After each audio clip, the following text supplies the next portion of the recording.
Hi, everyone, and thanks for joining me today. I'm excited here to talk about large language models, especially large language models evaluations, and how you can evaluate your model in a better way, or how you can use certain frameworks that are available to understand how a particular language model is performing for your specific use case.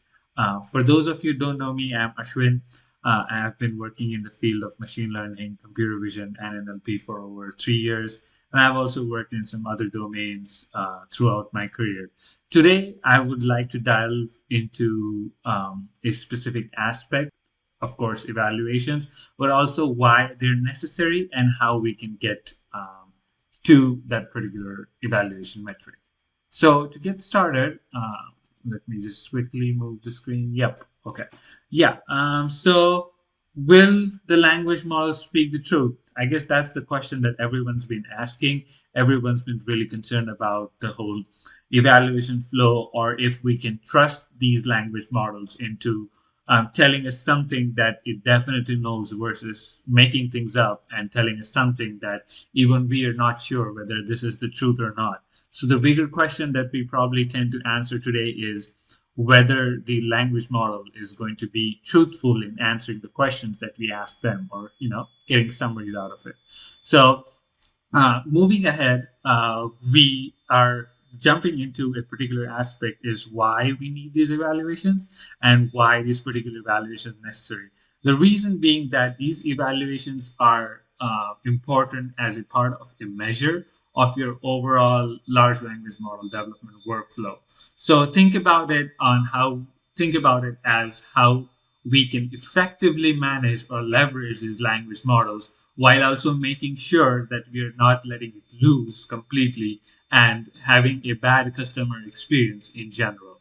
So the three aspects that you need to take care of here is the management of these language models. Maybe you're using just a few APIs that are available online and getting the results and just publishing them to your users, or maybe you're hosting your own models using frameworks like VLLM.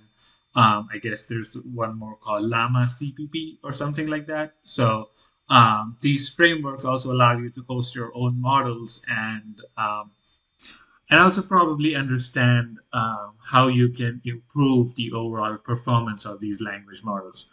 Understanding these models, measuring these models will ultimately lead to how you can improve these models, how you can understand on where these LLMs fall short so that we can either refine our training data, we can start thinking about fine tuning these language models, maybe lower adapters, or just in general, testing out different language models or different specifically publicly available fine-tuned language models. Moving ahead, we are concerned about what kind of frameworks or what kind of measurement techniques, or maybe let's just call them frameworks, would help us in doing a particular thing. So we have three selection criteria, or let's say three evaluation criteria that we can think of, and we can jump right into that by let's seeing that we can have task specific scores that measure the right outcome of a particular language model. Imagine a toolbox where you have specifically designed metrics or specifically designed items that you use to assess LLMs. And while when you consider the toolbox, your tools would be these three things that we've mentioned are the task specific scores that we talked about. Here, I must say that a one size fits all approach usually doesn't work. So the ideal framework will offer you the metrics tailored to your different tasks, to a specific task, let's say question answering or summarization. And it will help you, or it will allow you to evaluate these models on these specific tasks. The other thing that we need to consider for a good evaluation framework is the metric list. You have the toolbox, you have the tool set, but if you don't have a reliable set of metrics that have been proven before, there is no way in really understanding what a particular score or what a particular metric will mean if it is presented to you in an aggregate or a abstracted manner. So having a good list of available metrics that you can easily implement is really crucial when deciding what framework or what library or what general research you're going to follow to evaluate your language models. And the third part is basically really we could discuss this broadly or narrowly depending on what the context is, but the framework that we're going to use should be extensible, it should be maintainable, and of course, it should provide you an ease of access to the underlying function or the underlying classes of it.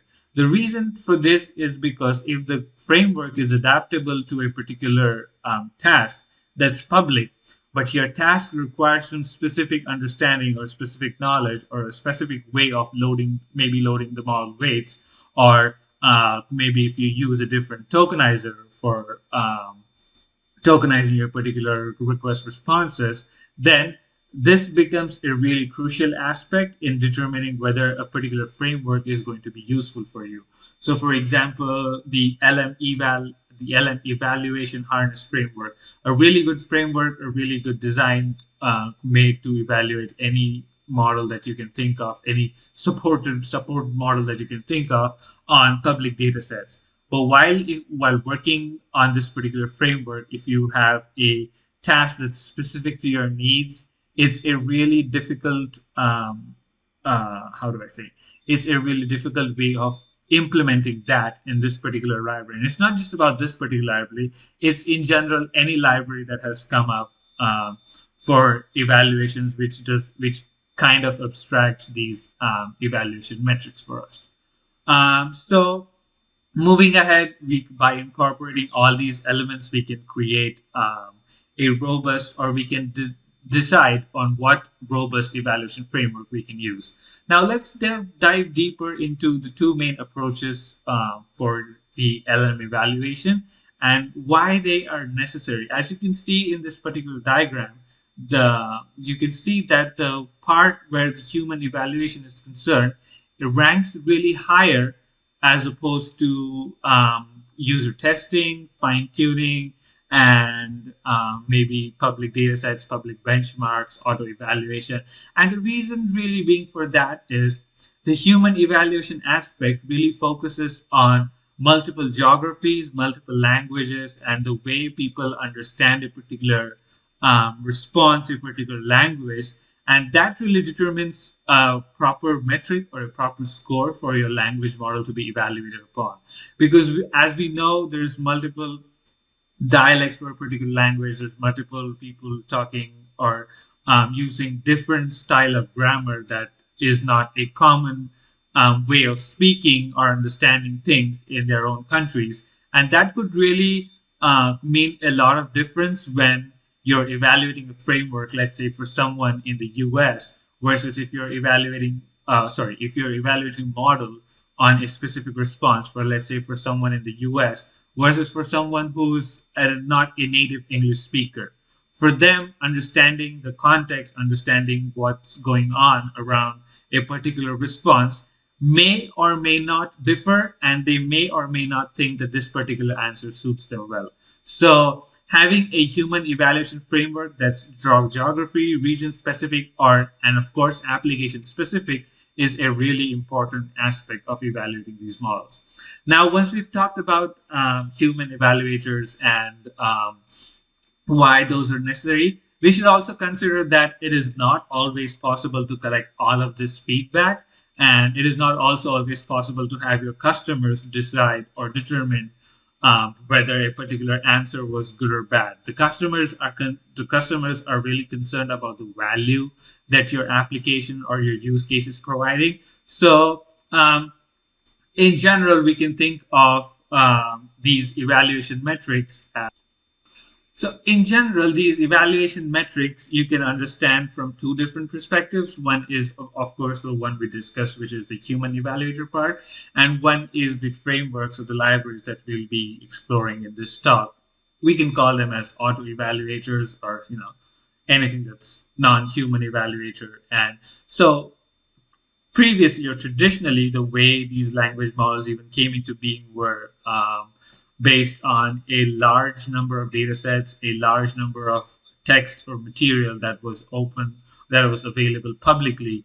And so overall, while these companies or use cases that are trying to test these models, they've made human evaluators a kind of a standard, or how do I say, a kind of a stop in the loop on giving users a complete access to the language model use case versus maybe releasing it as an experiment or maybe releasing it as a beta so that when people interact with it and people understand what's going on, and sometimes you get, oh no, this answer is totally false, and then people will just bash you for whatever you've done and just give you negative remarks that in turn helps you in better serving the model or better evaluating on what went wrong and where. So the strengths really here are that humans can provide a nuanced feedback, judging whether an outcome is simply right or wrong based on their understanding, but also considering factors like creativity, coherence, and relevance to the task. Just as I mentioned before, the same thing that probably would be relevant or coherent or creative to a native English speaker wouldn't be the same as for a non-native speaker, just because of how they understand the language. There's obviously many challenges with human evaluation, which has its own limitations. The choices, as I said, can be subjective based on location, and defining success metrics only based on what someone from a particular place said is obviously challenging and may raise questions on how this came out to be. So, to this, adding to the fact that human evaluation will also take time. It is an iterative process, and it is also expensive because you will probably be putting this into the hands of your potential customers, who probably would get maybe frustrated, will stop using this app, and then you have to convince them to use it and give feedback and whatever. All this, that entire flow costs time, time costs money.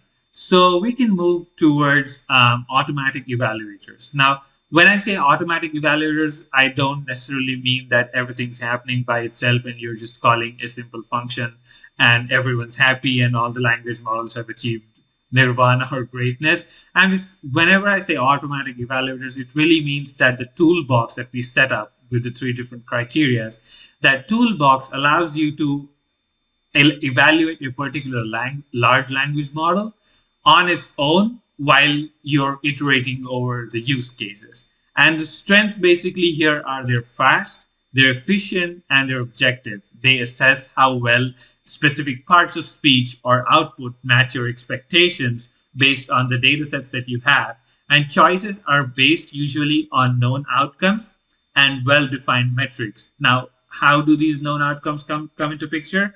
It's the people who are actually serving these models determining what a particular output for a particular, let's say, question or a summary should be, so that whenever you are close to it, like for example, root scores, whenever you're really close to it, you think that this is probably a better understood answer rather than something that's completely made up.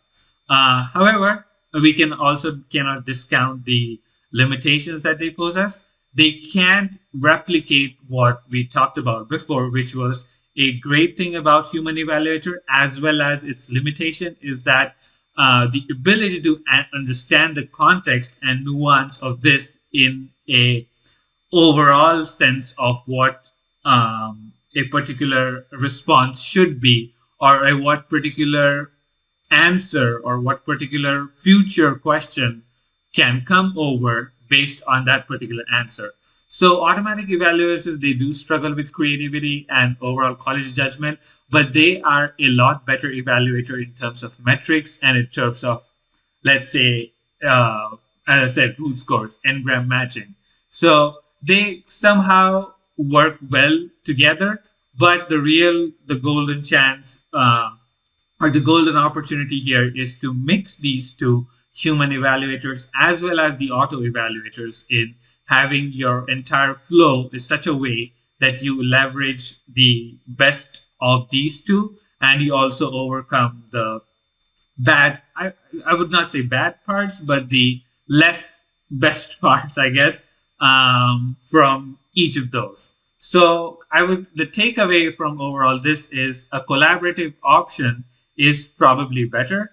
And which one to choose really depends on your particular use case. And the ideal approach most likely often involves a combination where humans provide valuable feedback on whether this was right or wrong, and the auto evaluators often consistency in checking whether the answers that you're getting for the, let's say, for the same question or for requesting the same summary is always going to be somewhat similar.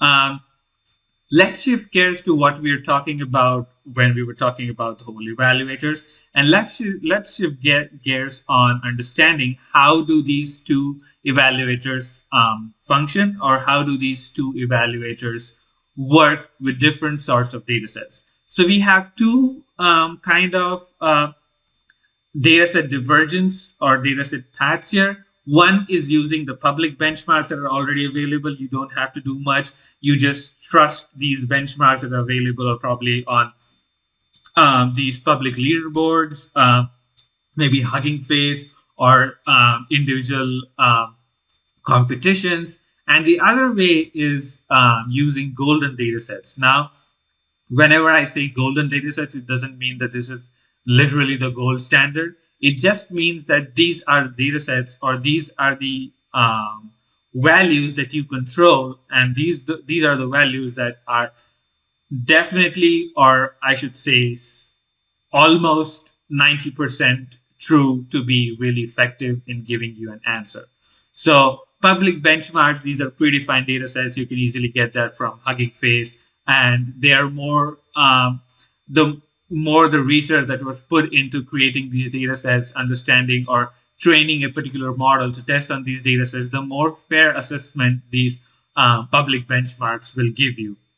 And they will give you an understanding of the general capabilities of a model on different sorts of data sets, like how well a model is how well a model performs with, let's say, something as something called as maybe abstractive summarization, question answering, or even giving you answers to a particular code, debugging, or explaining maybe programming concepts or a scientific concepts, or any concepts in general.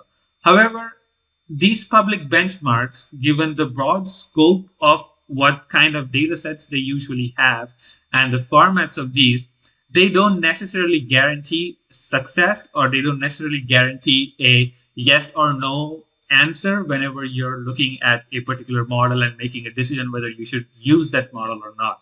Because your use case is really a specific use case that's coming out of the model, rather than people asking travel tips or money saving tips, which is what we usually see the most popular use cases of these language models are. So the takeaway on public benchmarks, they do offer valuable starting point, as in they do offer something to give you a edge over, but they shouldn't be the sole measure of what you're trying to achieve and or trying to test based on the LLM's effectiveness. Moving ahead to the golden datasets, these datasets, as I already said, are tailored to your specific needs. You control what output you expect. You control what prompt, or let's say what metrics, or how to put it in a better way, you control what the exact result from the large language model that you're expecting is. Of course, you do not control what the large language model obviously gives you to a certain extent, but what you know is that if I refer this to particular, let's say a particular sentence, I know the more this sentence matches with what the LLM has given me, it's more accurate, or I would assume that it's more accurate and performs well on the task that I have made it to. So these, let's say, golden data sets will allow you to evaluate how well an LLM performs on the tasks that matter most to you, rather than being a generic data set of maybe Reddit comments on maybe people just posting this in a chain. That doesn't make sense to you anymore. But obviously, this is a part of the whole training data set if they weren't clean before. Um, So some examples of golden data sets would be for a, let's say for a use case like checking semantic similarity of the content that was given out, or measuring perplexity, or as I said, root scores in summarization tasks, so that you could understand how well a summary was generated, how short or how long that summary even was. And these are instrumental in building the RAG based workflows, which is the retrieval augmented generation based workflows. And these will give you a really good idea on how your RAG workflow um, should be, which is what we're evaluating, or what we're understanding to evaluate here. So the most effective approach, again, leverage the, as we discussed before, leverage the public uh, leverage the public information, as well as leverage the data sets that you prepare, because they both provide you a certain benchmark that you can then evaluate and iterate over. Moving ahead, now that we understand what these evaluation methods, resources are, what usually works, let's talk about applying this knowledge to the specific needs. As I said before, your use case is probably well defined. You're looking for a model that performs really well in a particular sector, rather than a general model for, let's assume this Chevrolet case, where someone try to ask the language model and try to get a brand new Chevrolet Tahoe for like $1. Let's assume that you are in the scientific research community and your model is really open to answering any and all sorts of questions. That's not really good for you. That's not really conducive for you. And the evaluation metrics, when they're actually in progress or in work with these models, these will tell you how close people are talking about the use case, how close the topics are, and whether they really make sense, or whether the user feedbacks make sense. So um, in general, you could consider this as, do you need a particular use case to answer questions? Do you need to answer summaries? Or do you need a particular use case to provide you citations, references, or just be a general language model that really answers the question without any external source and answers questions from its knowledge database? So the content that goes in and the content that comes, basically whatever the content that goes in and whatever the content that LLM interacts with, is it supporting a document library, a vector database, or just a vast collection of text data? That's how your use case will determine what the output, or how well defined your output should be. And eventually, once this is defined, you could really understand on how the model is performing. You could maybe involve some fine tuning for it. You could go on topic modeling and maybe restrict the model on answering, or even or even getting the model to answer particular questions based on what your use case is. And it's also crucial to establish certain guardrails, certain input validation, certain output validation, so that you're not drifting into something that you shouldn't be doing or you shouldn't be talking about. Of course, prompt engineering, or in general defining the prompt, is also somewhat a aspect of this particular flow. But once these metrics that we'll discuss now are defined, you really know how a particular language model is working for your particular flow. Moving ahead, let's dive into the nitty gritty, or the specifics of what we were talking about. How do we measure the effectiveness of a tailored large language model? We could first move to traditional metrics. The most familiar, how these tools are effective, kind of outputs we get, different flavors of root scores, more uh, natural language processing approach, measuring how well the LLM n-gram matches, or in other use cases where you check other scores, will help you understand on how how better your model is performing. Also, there's another particular metric that we should also be exploring is perplexity. It's a metric that takes a slightly different approach rather than having a well put data set together, having a well put timeline together. It assesses the LLM's internal ability to predict the next word in a sequence. So it will tell you how confident a particular LLM was in predicting the next word, and a lower the score, lower the overall score. It indicates that the LLM is more confident in its predictions and is less likely to generate surprising results or even completely non-essential results. So while these traditional metrics are available, things like Regas or Ragas, I should say. I don't know how it's actually pronounced, but things like Ragas or Regas, they are really good workflows to treat your retrieval augmented generation pipelines, and the metrics like faithfulness or relevance or other aspects of this particular framework will allow you to understand more better on how your whole RAG pipeline is working. And also another good framework is the QA eval by Daniel. It also provides good insights and it checks whether a particular LLM captures the key concepts or the key information that was asked of it. So these are some of the, I guess, the next step on this, now that we have established a benchmark, is what about LLMs evaluating LLMs?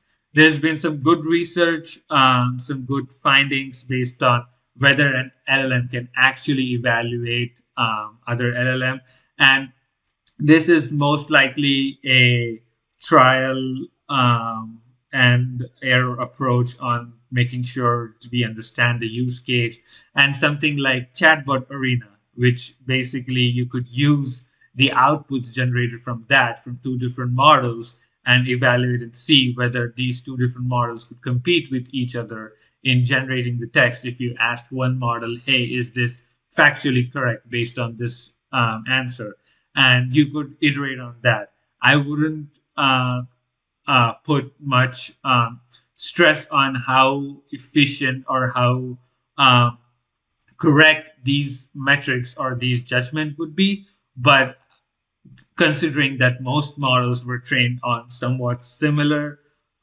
data sets, you should expect that the results would be more subjective and will give you a good insight on how a model would perform against some other model. The other approach of this is definitely the metrics that we discussed. So the metrics, you choose your own metrics, you compare those metrics, you have a definite set of iterative metrics that you've had so far, you have a data set that you can test on, train on, and you can really put that into a number or an understanding in a perspective that even your customers, people in your management, or people you're working with, or even the scientists that you're working with, really have a good benchmark on where they are right now and where they are looking to be.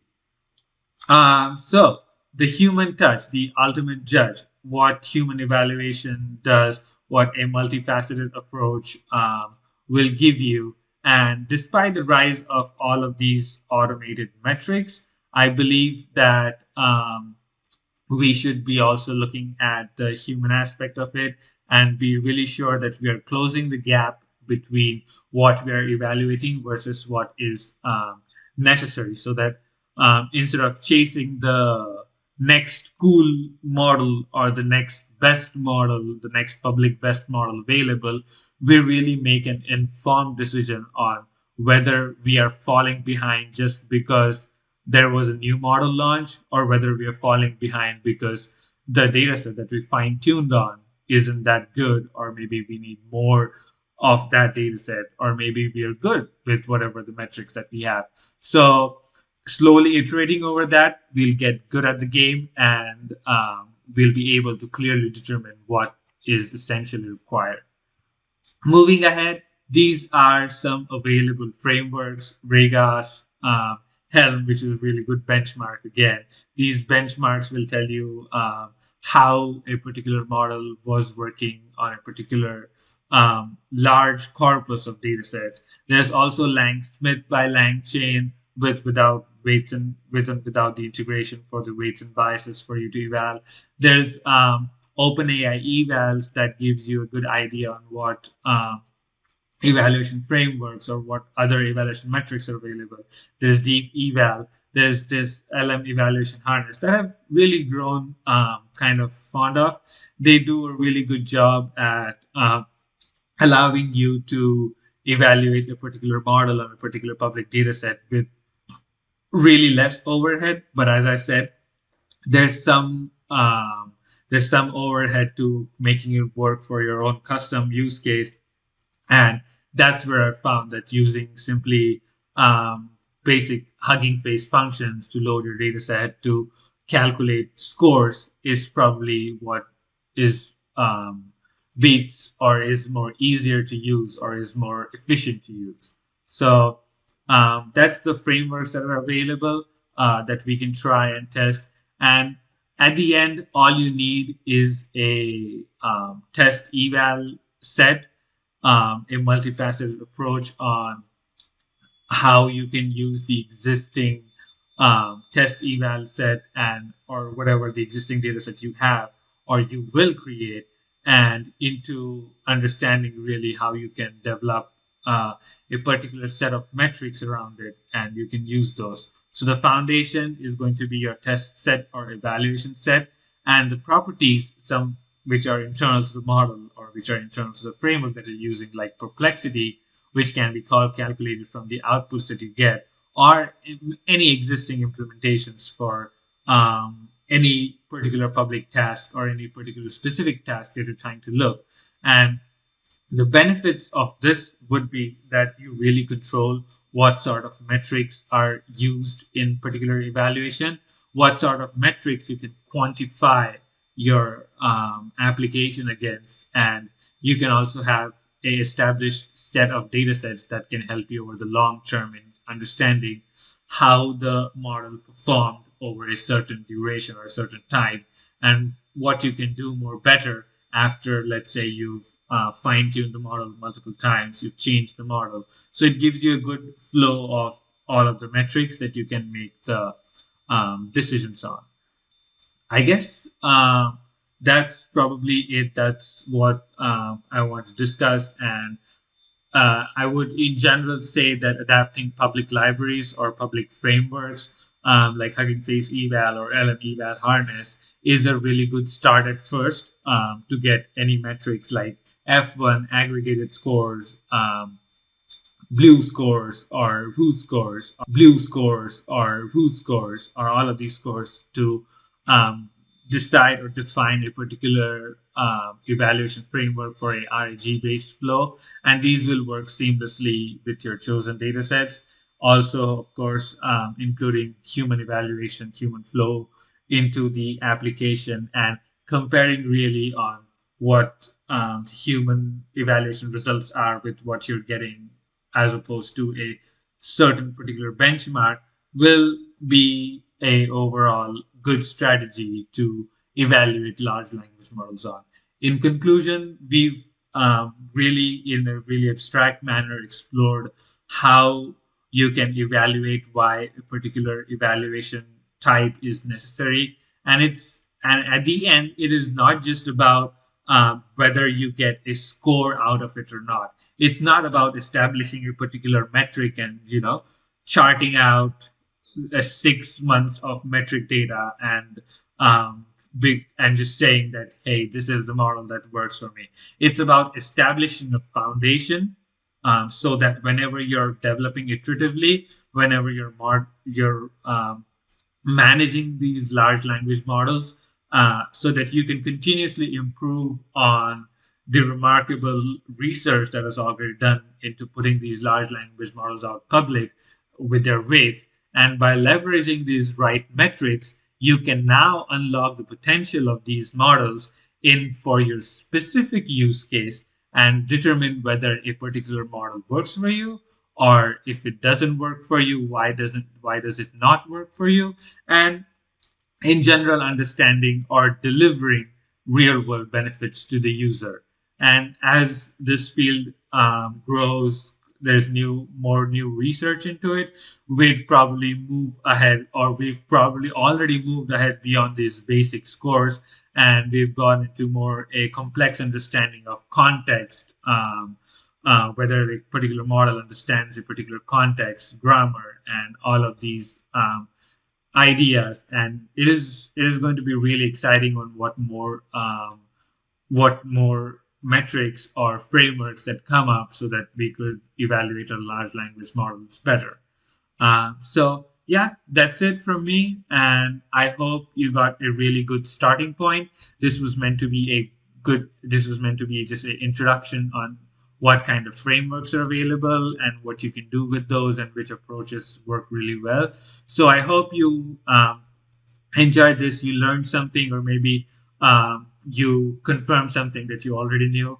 And I'd be happy to connect and explore more in depth given the time restraint that we have. And if you have any questions, or if you want to really go dive deep into any of these concepts, or why you should make a particular choice, or what my previous experiences have been, you could connect with me on LinkedIn and we could discuss that as well.